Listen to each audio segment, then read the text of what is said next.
Hello, my name is Hugo Flores, and this is MusEEG, an open source brain-computer interface for music performance. So first I'd like to talk about the motivation behind my project. MusEEG attempts to solve a problem of accessibility in music, since traditional instruments like the guitar, the piano, and the violin require a performer to possess a certain level of motor ability that not everybody has the opportunity to have. In addition to this, the recent rise in artificial intelligence and machine learning systems has allowed for the creation of brain-computer interfaces, which are basically interfaces that allow a user to control a piece of software or a robotic appliance with one's brain. This brings me to my research question, which is, can we use this brain-computer interface paradigm to design a more affordable and a more inclusive musical system that is going to facilitate creative expression for people with diverse abilities?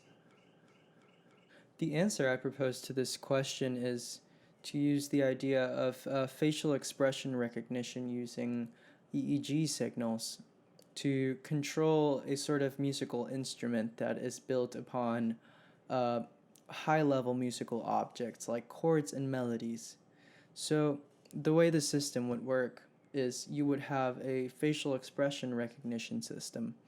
This facial expression system would acquire the raw EEG data from an EEG headset, put this EEG data through some features extraction methods, which I'm going to talk about later, and feed it into an artificial neural network, which is a sort of classifier which will be able to tell the system which facial expression was just performed. Once this facial expression result is acquired and we have this information, we can easily refer this to a musical event, such as a chord or a melody or a musical phrase. It could even be an entire orchestra section. Since this control paradigm with facial expressions is limited and only offers discrete controls and no continuous control, I am also proposing this effective band power control system where EEG waves that contain cognitive information are mapped into musical activity. Like, for example, a higher beta activity, which is related to psychological and physical stress, could be mapped to a faster vibrato in our musical instrument. The system is also designed to be as economically accessible as possible, as it uses a commercial-grade EEG headset and works on a number of variable user-defined facial expressions, which means that if I wanted to design a system with 4 facial expressions, for example, a smile, looking to the left, looking to the right, and raising my eyebrows, I could tell the software that I only want 4 facial expressions, and I would specify which ones I wanted.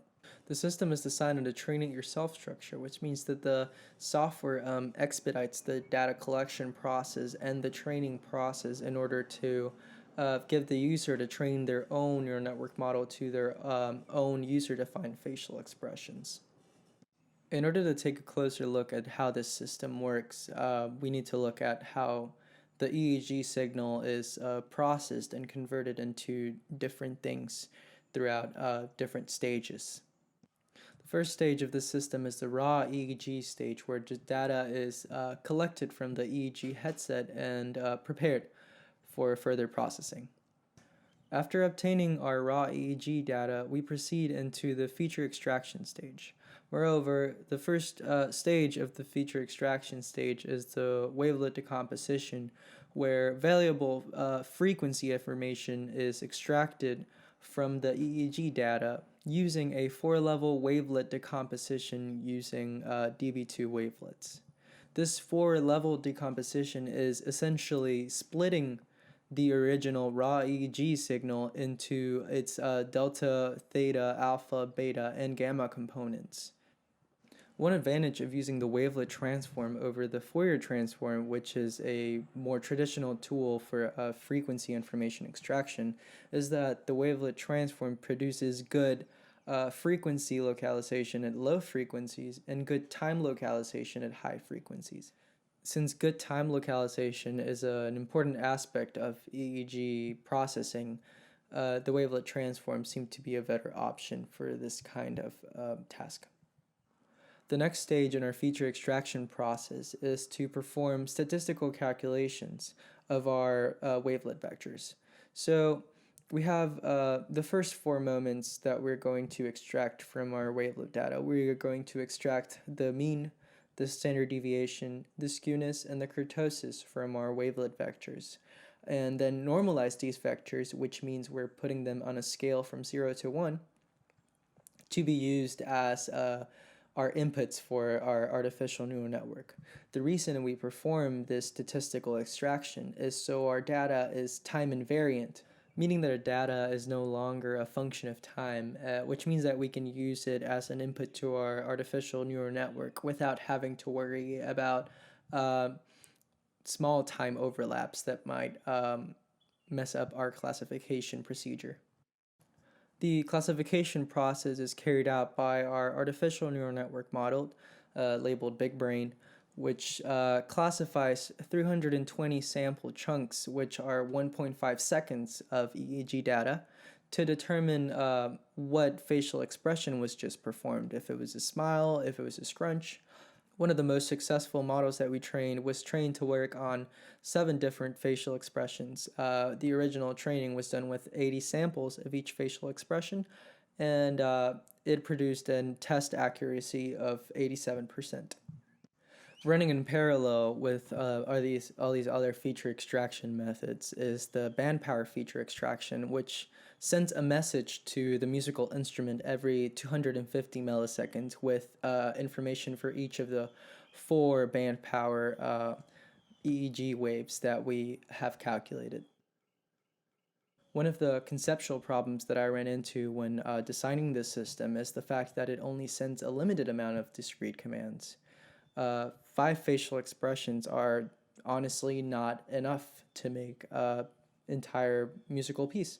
So a solution proposed is to use SuperCollider, which is a programming language that allows users to create high-level musical objects such as chords, phrases, drum beats, or pre-recorded samples, instead of playing single notes with each facial expression. A good example of this system is a drum beat sequencer that I've designed for MusEEG, where a smile toggles a kick drum pattern, a scrunch toggles a hi-hat pattern, raising your eyebrows toggles a snare drum, looking left increases the drum tempo, and looking right decreases the drum tempo.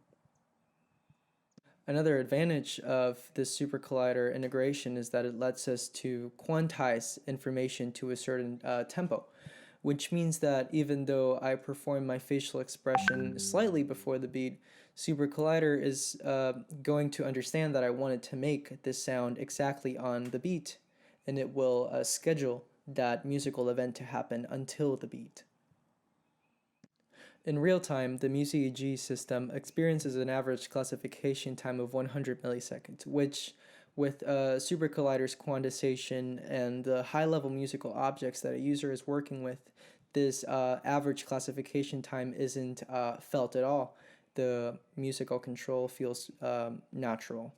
The classification accuracy is 87%, and the system has many available performance patches that range from a generative arpeggio pattern, single melodies, drum machine sequencers, block chords, and simple arpeggiated chords. Finally, I would like you to watch this demonstration of the MusEEG system at work.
Future work includes supporting other EEG headsets, such as the OpenBCI hardware system, and designing a musical pattern designer for SuperCollider, since the only way to design complex musical objects such as complex drum beats is through programming. So a pattern designer that includes a graphical user interface would facilitate making these complex objects and make the creative process for MusEEG a lot simpler. In conclusion, my research has showed that using facial expression recognition and high-level musical objects such as pre-built chords and melodies allows users to have an intuitive and accessible music creation experience. The MusEEG system requires nothing more than a laptop, a software instrument, and a commercial-grade EEG headset, which makes it one of the most affordable brain-computer interface systems for inclusive musical performance. If you have any questions, feel free to email me, and thank you for watching.